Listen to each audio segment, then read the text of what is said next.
What is up, everybody, and welcome back to the Maths Guide. Today we're going to be looking at 5 of the most common questions that will likely come up in the 2026 upcoming SATS. So let's go. Okay, question 1. These are very classic questions. This is an easy question disguised as a difficult one. And the way they've disguised it is by just turning it into this word sentence rather than just a number sentence. So let's look at it first of all and turn it into its equivalent number sentence. So it says divide 31.5. So I'd have 31.5. It says divide 31.5 by 10. So I'm dividing it by 10. So now it automatically looks a lot easier. But I still need to know what I have to do in order to solve a question like this.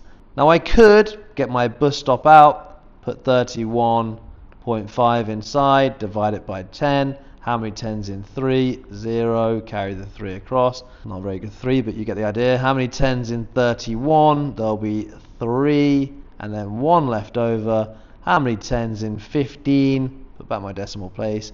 There's 1 and then there's 5 left over. Put back another 0. How many 10s? In 50, there are 5. So my answer would be 3.15. But that's actually not the easiest way of doing it. What I should do is understand anything divide or multiply by 10 or even 100 or 1,000 or any other what I like to call magic numbers or happy numbers, because they just have all these zeros after them, means that I can use my place value chart. So let's build a place value chart. I'll have my ones, tens, hundreds and thousands, and over on this side I'd have my decimal point line and tenths, and I'm probably going to need hundredths in this case as well. Okay, first thing I need to do is put my number in place. 31.5. 31.5 is 3 tens, 1 1, put my decimal, and 5 tenths. And now if I'm dividing by 10, what I need to understand is that each column, when I go down a column, is 10 times less, or in other words, divided by 10. So all I need to do is move all these digits one place to the right. So the 5 would go in here, the 1 would come in here, the 3 would come in there, and I just need to put back my decimal place. Give me an answer, 3.15, same as with the bus stop method. Like every test, I must put my answer in the answer box, 3.15, and give myself a nice tick. So what do I need to know for a question like this? Well, if we're dividing anything by 10 or 100 or 1,000 or timesing by 10, 100 or 1,000, I can use my place value chart to help me. It's very simple. And all I have to realize is that every column in a place value chart is 10 times bigger than the last column. So if I had a 1 in my ones column, but then I moved it to my tens column, I now have a 1 in the tens column. I'd have to put back this 0 here to complete the number. So I would have 10. 10 is 10 times bigger than 1. If I move the 1 again into the hundreds column, I would have to put these other zeros in, what we call placeholders. And now I have 100. 100 is 10 lots of 10. So every time I jump columns, I times by 10. And it's exactly the same for going the other way. If I come back a column, I'm dividing by 10. Come back another column, I'm dividing by another 10.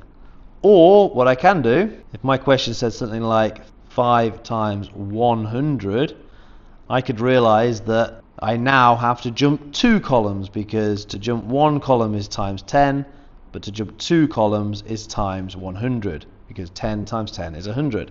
So if I had a 5 in my ones column and I wanted to multiply it by 100, I'd need to jump 2 jumps and have my 5 in here, put back my placeholders, and have 500. Easy. Question 2. Which is bigger, 40% of 90 or 1/2 of 80? So this is a bit confusing because we have this 40% of 90.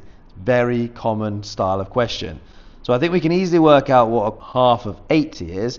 So 1/2 of 80 is 40. So let's put 40 over here, and we're still trying to work out what 40% of 90 is.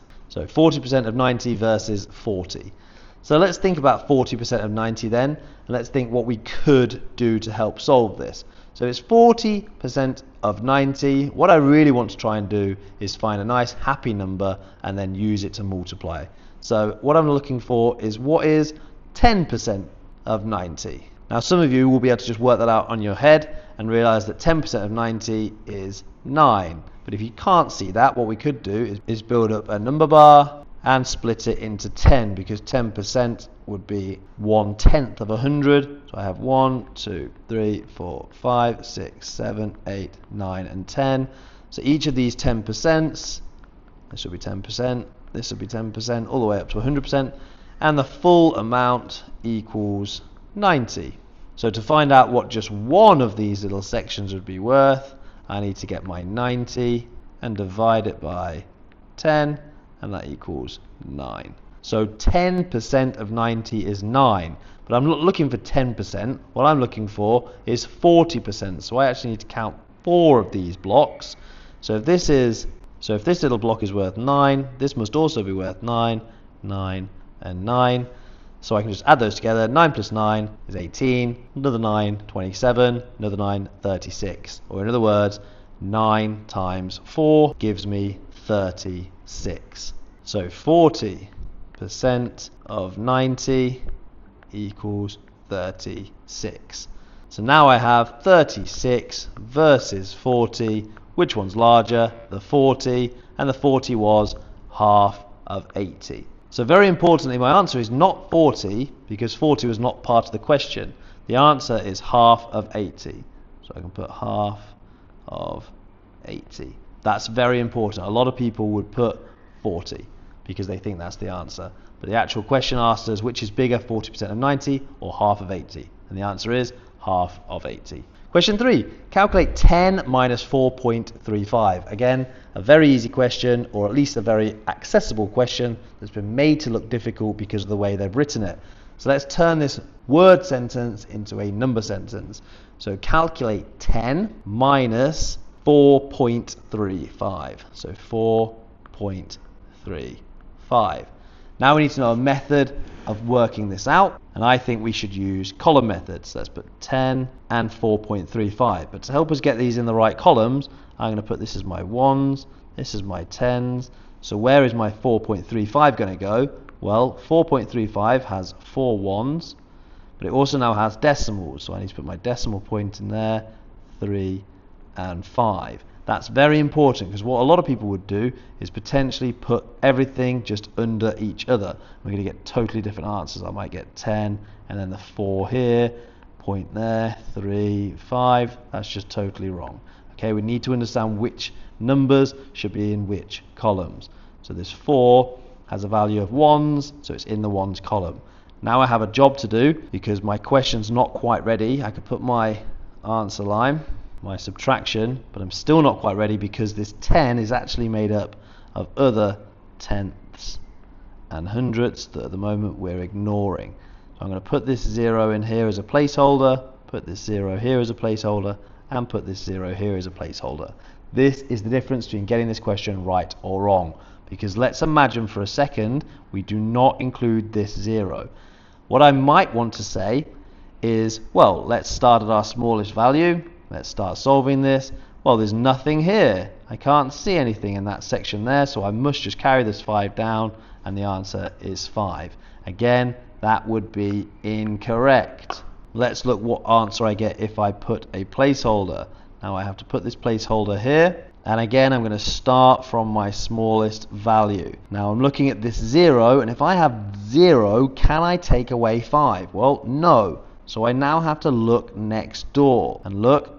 As I look, I see there's another 0, so I can't even look there. So now this 0 has to look next door, but there's still a 0 there. So then this 0 has to look next door, and thankfully there's a 1. So we're going to borrow this whole 1, which is a 10, put that down to a 0, 10's in the 10's column, and take the 10 into the 1's column, making that now a 10. So in the 1's column I now have 10, subtract 4, but that's still not where I need to start. I'm still starting here at the hundreds column. So let's start again, and I still see I have 0, subtract 5. Can't do it. Let's look next door. There's still a 0. That's not helpful. Let's look next door again. There's now a 10. So let's get this 10. And this is going to start to look very messy very quickly, but let's just go for it. And we put that down to a 9. And we take the 1 into the next column. But I'm still not ready to start, because if I look back at my first column, I've still got 0 subtract 5, can't do it. But now, when I look next door, I can see that 10, take it down to a 9, borrow the 1, and I'm finally ready to begin. So now in my hundreds column, 10 subtract 5 leaves me with 5. But now, crucially, I have a 9 in this tenths column rather than just nothing, which is what I might have had if I hadn't used those placeholders. So now 9 subtract 3 is 6. Put back my decimal, it's very important as well. Then 9 subtract 4 in my ones column leaves me with 5. 0 subtract 0 is 0. So the answer after all that work is 5.65, or 5.65 if you want to. Oh, bit of a tough one that. Well done. Question 4. What is 99% of 200? So again, 99% of 200. Pretty difficult, because obviously percentage is usually out of 100. So let's do that. Let's find 99% of 100, and then let's find another 99% of another 100, and then we can add them together at the end. Well, 99% of 100 must be 99, and then we're going to add that to 99% of 100, which is another 99. 99 plus 99 is 198. Not as difficult as that looks, but without knowing what to do, you might make some mistakes.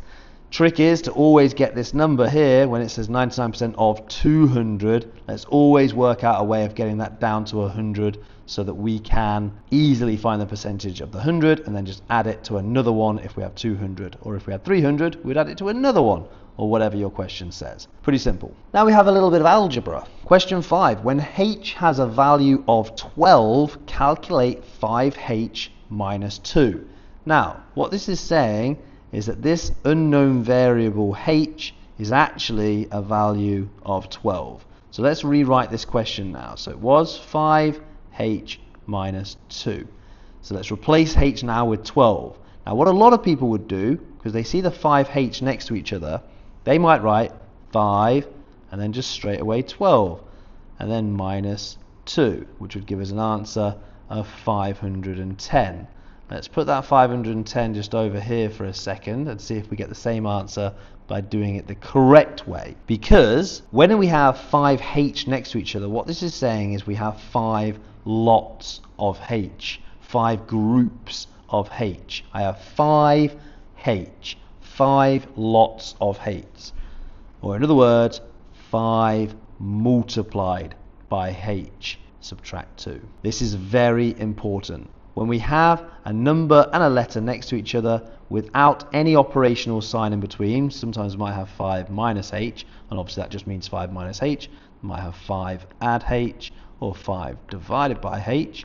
But if we just have 5h, this is maths way of saying 5 lots of h. So we need to know that. So the second line should actually be 5 times h, subtract 2. So now we can replace the h and put 5 times 12, because that's what the value of h, minus 2. Where do we start? Well, let's look at our BODMAS. BODMAS is brackets, order, division, multiplication, addition, subtraction. And we can see that multiplication comes before subtraction, so we're going to do the multiplication part. 5 times 12 is 60. So we have 60, and then we have subtract 2, and the last line, 60 subtract 2 equals 58. So my answer to 5h minus 2 when h has a value of 12 is 58. Simple. So they were 5 of the most common questions that will come up in the year 6 SATS this year. Master these 5 questions and you're going to get 5 more marks, which is going to be very helpful for you in getting the result you want. So hopefully this video was helpful for you. If it was, head on over to mathshelter.com, where you're going to find loads more lessons on everything you need to know about maths, specifically for your year group. Good luck in your SATs that are coming up, guys. I wish you the best, but for now, I'm going to say goodbye. So, peace out.